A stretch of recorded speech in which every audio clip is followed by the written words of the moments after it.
بسم اللہ الرحمن الرحیم۔ معزز ناظرین اکرام، السلام علیکم ورحمۃ اللہ وبرکاتہ۔ ناظرین اکرام، سیرت النبی صلی اللہ علیہ وسلم کا 30واں ایپیسوڈ آپ کے سامنے پیش خدمت ہے۔ رحمت عالم صلی اللہ علیہ وسلم کا طائف کا سفر۔ مشرکوں کی زیادتیاں پورے شباب پر تھی، کیونکہ ابو طالب کی وفات ہوئی تو قریش نے عہد کیا کہ محمد صلی اللہ علیہ وسلم کو ہم اس وقت تک ستاتے رہیں گے جب تک وہ دعوت دین سے باز نہ آ جائیں یا ہماری تلواریں اس کے خون سے رنگ نہ جائیں، اور ساتھیوں کا بھی ناک میں دم کیے رہیں گے جب تک وہ اسلام سے بیزار نہ ہو جائیں اور پھر آبائی دین کو نہ اپنا لیں۔ معزز ناظرین، نبوت کا 10واں سال اور جمادی الثانی یا شوال کا مہینہ تھا۔ محمد صلی اللہ علیہ وسلم جب ان کی سختیوں سے تنگ آ گئے اور صبر کا پیمانہ لبریز ہو گیا تو آپ طائف کو روانہ ہوئے۔ اس وقت آپ انتہائی بے چین تھے، اور پھر اس بے چینی میں تنہائی مت پوچھو دل پہ کیا بیتی ہوگی، اور پھر گئے بھی ایسا کہ سب بے خبر۔ وہاں آپ صلی اللہ علیہ وسلم کیوں گئے تھے؟ صرف اس لیے کہ شاید وہاں والے مدد کریں اور آپ اطمینان کا سانس لے سکیں، لیکن آپ صلی اللہ علیہ وسلم وہاں پہنچے تو معاملہ برعکس تھا۔ مدد کرنا تو درکنار، انہوں نے اپنے یہاں آپ کو ٹھہرانا بھی گوارا نہ کیا، پوری ہٹ دھرمی سے نبوت کا انکار کر دیا اور آپ کی دعوت کو جھٹلا دیا، اور بڑی بے شرمی سے آپ کی طرف سے رخ پھیر لیا، کیونکہ ان کو بھی قریش کی طرح دین اسلام سے خطرہ تھا۔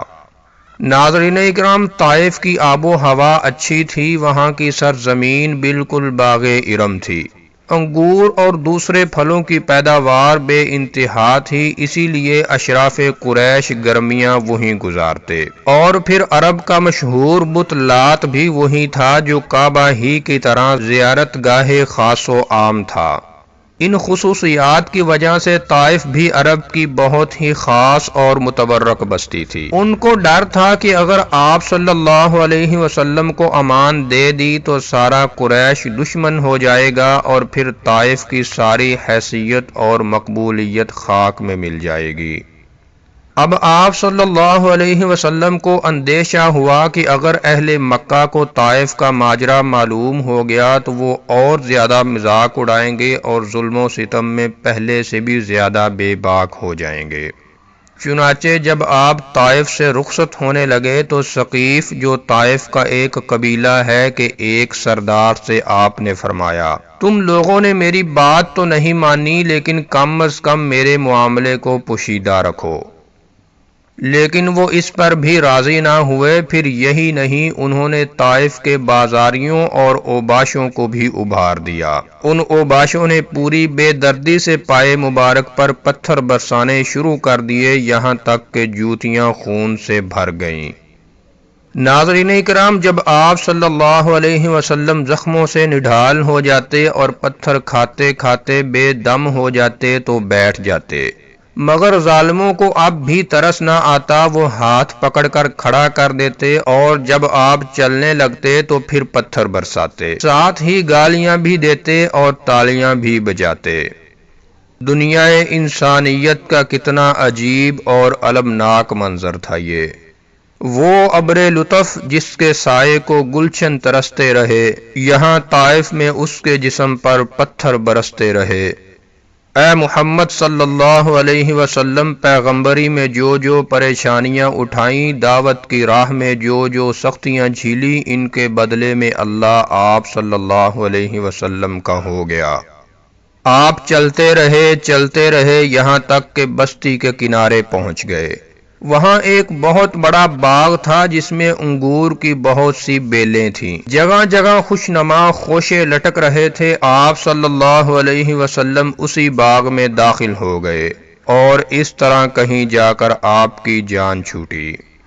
نگاہیں بے اختیار آسمان کی طرف اٹھ گئیں۔ آپ صلی اللہ علیہ وسلم مولا سے گڑ گڑانے اور اپنی بے بسی کی فریاد کرنے لگے کہ اس کی رحمت کو جوش آئے اور آپ کو اپنے دامن میں لے لے۔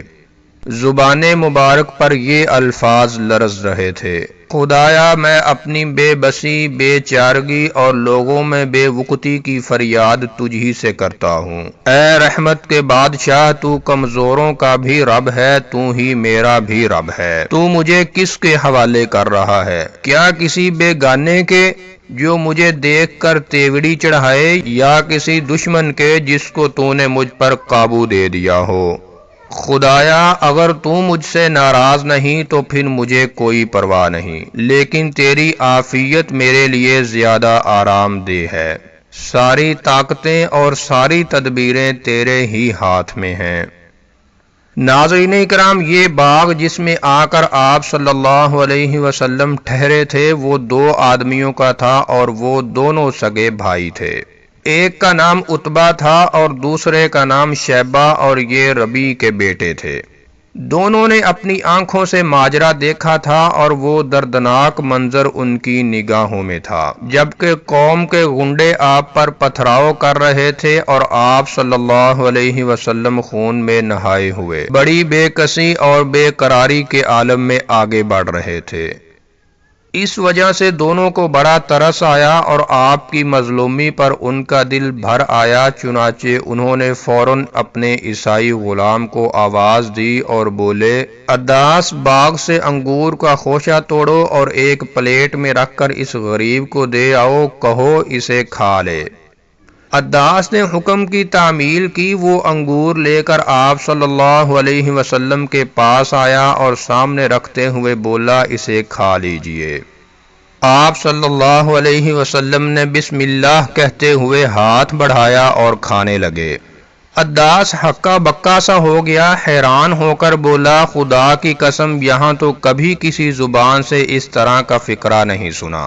آپ نے فرمایا: تم کس سرزمین کے ہو اور کس مذہب سے تعلق رکھتے ہو؟ تمہارا نام کیا ہے؟ عداس نے جواب دیا: میں نینوا کا رہنے والا، عیسائی مذہب کا پیروکار، اور نام میرا عداس ہے۔ آپ نے فرمایا: یونس بن متا کی بستی کے؟ وہ تو بہت نیک آدمی تھے۔ یہ سن کر عداس کی حیرانی اور بڑی بے تابی سے بولا: آپ کیسے جان گئے؟ یونس بن متا کیا تھے؟ اس پر آپ صلی اللہ علیہ وسلم نے فرمایا: یونس میرے بھائی ہیں، وہ بھی نبی تھے، میں بھی نبی ہوں۔ یہ سن کر عداس بے قابو ہو گیا اور فوراً اس نے جھک کر آپ کے ہاتھ پیر چومے اور سر مبارک کو بوسہ دیا۔ ناظرین اکرام، عتبہ اور شیبہ یہ سب دیکھ رہے تھے اور سخت حیران تھے کہ ماجرا کیا ہے۔